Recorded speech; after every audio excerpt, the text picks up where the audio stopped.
Hey, welcome. This is our third session, and we're going to take a little time travel today. So get on board and head on out to my favorite city. You ready? Here we go. We just landed in Boston, March 5th, 1770.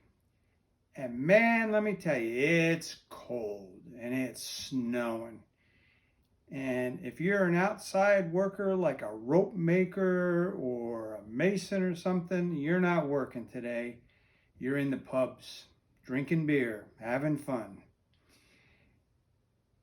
Boston in 1770 had been occupied now for 2 years by the British Army at the request of the governor of Massachusetts because of all the riots and the rebel rousers that the rebels were doing. Boston is the home of the Sons of Liberty, and they were instigators. They wanted freedom and they wanted a war, and so they kept fighting with the British, and the British kept fighting with the Bostonians. There was about population of Boston at the time was about 11,000 people, and there was over 2,000 British soldiers, and they were quartered or housed in the homes within Boston. And so that kind of made things a little rough. And they just didn't like one another. You know, it's obvious. The British didn't want to be here, and we didn't want them here. So there was always little skirmishes, brawls. You drink too much beer, you get in a fight. The colonists didn't like the idea that the British were dating the colonial women.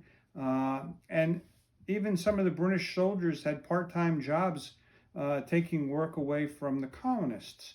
So there was this friction going on and on and on. So on March the 5th, about 7:30 at night, the bunch of colonial guys are out, probably well into the beer and the ale.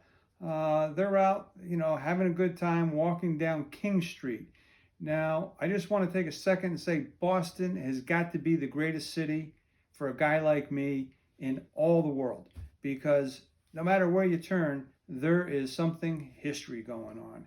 So they're walking down King Street, and they're going to go to the Custom House, because that's the symbol of Parliament, and everything that's wrong with America is at the Customs House. So they got their snowballs and their coal chunks and their chunks of ice and their clubs and stuff, and they're up there, and they're taunting a British private who's guarding the Customs House, and his name is Hugh White, and he's a young man, doesn't really know what's going on, and he starts getting a little nervous about all this big crowd that's pelting him with snowballs and calling him names. So he calls for more people, and Captain Prescott and 6 other soldiers go down, and they form a line protecting the Customs House. Well, the taunting goes back and forth, and the snowballs keep coming, and so Prescott tells his men to load their weapons, but not to fire. So they do that. They load their weapons. They don't fire. They have bayonets on them, and the rebels are right up against them. They're pushing them. They're edging them on. They're saying, "Come on, come on, stab us, do something." Prescott maintains control of his men, and so this goes on for about 15 minutes, and it's just back and forth, back and forth. Finally, somebody, nobody knows, throws a club, and it hits one of the British soldiers, a guy by the name of Montgomery, knocks him over, and as he's coming up from being knocked down by this club that's now hit him in the head, either he decides to fire or his rifle goes off, and at that time, all of the British soldiers fire. And they end up killing 4 people instantly, wounding 4, and a 5th person dies later from the wounds inflicted. It's a disaster. It's just an absolute disaster. The crowd disperses, and they go away, and it's not what the British wanted. But it happens. About 2 weeks later, 3 weeks later, the British soldiers go on trial, and of all people, John Adams, the second president of the United States, first vice president of the United States, and a fantastic guy we will talk probably 2 sessions about.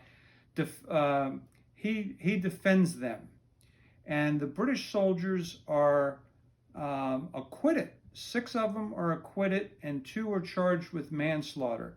I don't know why the 2 got charged with manslaughter. I don't know the degree, but that's how it turns out.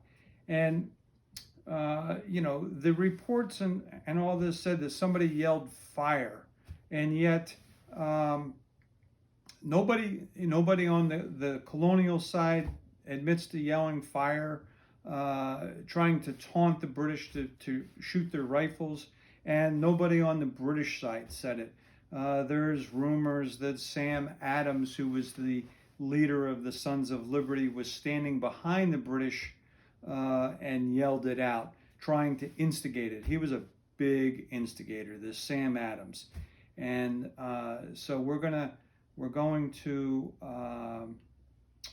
talk more about Sam Adams as well. He was big into the Sons of Liberty. So that was the Boston Massacre. That was how it happened. And I'd like to show you a etching that Paul Revere was a silversmith. He was also a member of the Sons of Liberty. And folks, this is the first known propaganda that was ever produced. And he was a member of the Sons of Liberty, and they wanted to get the rest of the colonies upset with the British, more upset, because they were already upset with the taxes and all that. So he did this etching. Paul Revere, I want to tell you, was not at the Boston Massacre, did not witness it, wasn't even in town. He took his etching that I'm going to show you in just a second off of a drawing by the name of an artist, Pelham. Well, come to find out, Pelham wasn't even there. So what you're going to see is a figment of imagination that Paul Revere made up to get other people upset with the British. And so we're going to shift kind of to this picture. And if I can show you, this is called the Boston Bloody Massacre. And it was done by Paul Revere 3 weeks after the event. And the first thing that you should note is that the dog, I love dogs, is just kind of standing there, not reacting at all. The other thing that you want to look at is all of these people are dressed in fine clothes. They are the rich people of Boston.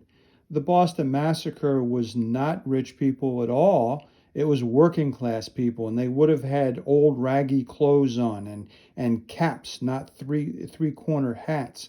And they would have had boots on, not fine shoes with buckles and stuff. So, but to inspire the people to become upset, they had this dignity to them that he added. You'll notice down here, right here, this gentleman was shot dead. He was the first African American hero of the Revolutionary War. His name was what was his name? Cyrus Atticus.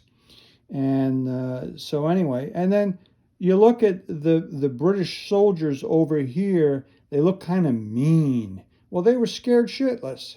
And so, and this is Captain Prescott. Captain Prescott, by everybody's admission, was in front of the soldiers.